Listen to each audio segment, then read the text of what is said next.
Yo, what's going on everyone? My name is Damien, also known as QB. How's everyone going today? We're out here posting every single day until the end of the NBA season, and the last day of the regular season is now upon us, but don't worry, we ain't going nowhere. We're here until the last game of the NBA Finals and beyond, so let's get it. If you're new around here, make sure to leave a like and subscribe for daily uploads around NBA content. If you want to see other content, make sure to go check out my Twitter, my TikTok, all my descriptions, my Twitch even.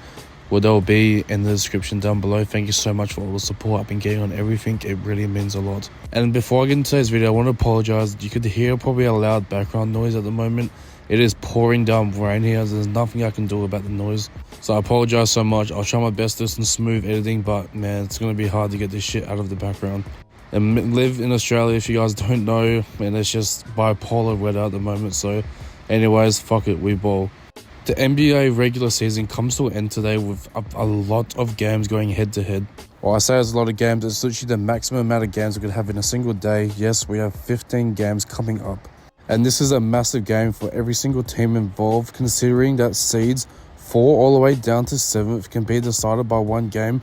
We have scenarios where the Denver Nuggets could possibly play in the play-in tournament. Are you serious? It's either that or they clinch a home court advantage in the first round. It's just all over the place, and let's start talking about it right now. This is mainly going to be on the Western Conference, but we'll get into the possible scenario straight away about the Eastern Conference and what could happen and what the playoff matchups look like so far right now as we stand. With the first matchup, it's going to be the New York Knicks and the Detroit Pistons. I'll do a review when the time comes closer, but that is one of the first matchups for the Eastern Conference. And then the other locked-in matchup we have the Milwaukee Bucks versus the Indiana Pacers in a rematch from last season's first round, when obviously Damian Lillard and Giannis Antetokounmpo were injured for pretty much the entire round. So I guess we can see if Milwaukee Bucks can get their lick back. They'll definitely be hungry for a playoff series win. They have not made it far ever since they won the championship. It'll be nice to see them, get up there. And either for the Cleveland Cavaliers, the first seed, they're either going to be playing the Atlanta Hawks or the Orlando Magic in the first round. It's just whoever wins that 7 to 8 playing game. Obviously, Orlando and Atlanta Hawks will match up against each other to become the 8th seed to take on, one of the best impressive teams so far this season in the Cleveland Cavaliers, who have been playing some outstanding basketball and were actually the first team in the entire league to clinch a playoff spot. And realistically, for the second seed, the Boston Celtics, the defending champions, there's 4 possible outcomes, obviously being the Chicago Bulls, Miami Heat, Orlando Magic, or the Atlanta Hawks.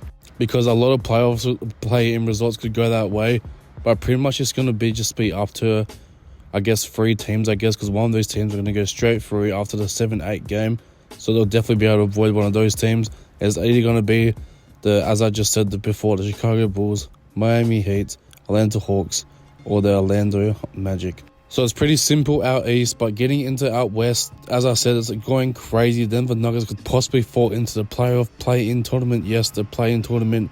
It's just a crazy day in NBA hoops, but let's get down to it. We don't call this the Wild Wild West for no reason. It's going to be the absolute basketball feast.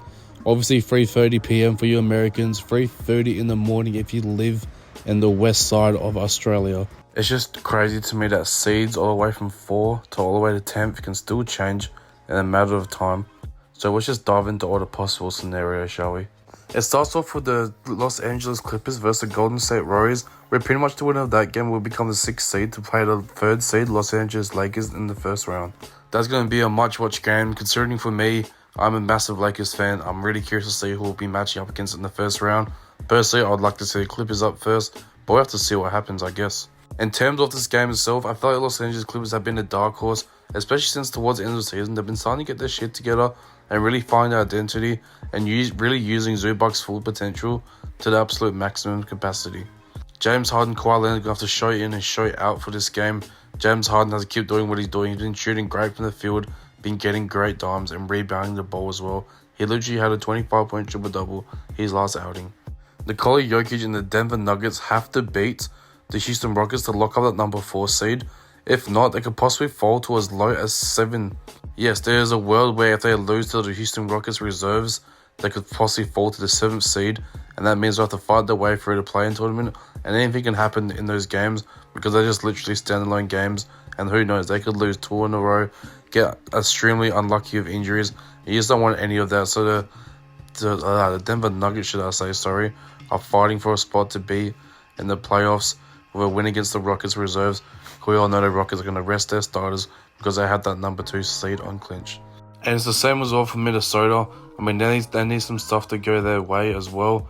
But it's pretty much set in stone. If they win against Utah Jazz, they're pretty much into the NBA playoffs as it stands. So pretty much Minnesota fans, you want the Clippers to win that because you guys own the tiebreaker over the Golden State Warriors. Therefore, you would push the Golden State Warriors into the play-in tournament and you would move into that 6th seed, potentially that 5th seed. And we have the Grizzlies facing off the Dallas Mavericks. This game is a bit more important you guys think. If you guys didn't know, the Memphis Grizzlies actually are eliminated from not the playoffs, but clinching a playoff spot. So they will be fighting in for a chance to get in for the play-in tournament. So if they win this game against Dallas, they get the home court advantage in the 7-8 game in the play-in tournament. But if Dallas wins, they get the home court advantage against the Sacramento Kings in the 9-10 game, which is obviously a 1-game elimination game. If they lose, they are out.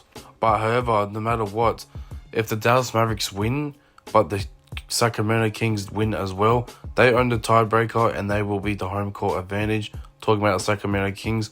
So the Dallas Mavericks, you guys are hoping for to get a home court advantage at 9-10 game. You guys need to win and the Sacramento Kings need to lose.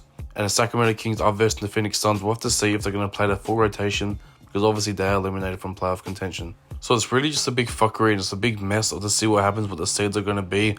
As I said, anywhere from 4 to 10 could change, and I just gave you all the possible scenarios. The West just keeps getting more wild and wilder, way more talent, way more competition. It's just a lot harder in the Eastern Conference to secure a playoff spot, I'm not going to lie to you. Like, we're heading into the last day of the season, and yet there's only 3 seeds that have clinched the playoff spots, unlike the Eastern Conference, where they pretty much have 2 to 3 matchups already set in stone. There's not a single matchup that's ready to go in the Western Conference. Everyone's still waiting for their opponents. So it'll be really interesting to see what's going on. Leave a comment down below how you guys feel about this last day of the regular season. And let me know what videos you guys want me to release or make about this season so far and before the playoffs and what team disappointed. Obviously, if you guys want to check out my last recent video talking about how much of a failed experiment Bradley Beal, Devin Booker, and Kevin Durant was. This has been your boy QB. Thank you so much for the love and support, and I'll see y'all very soon. Peace.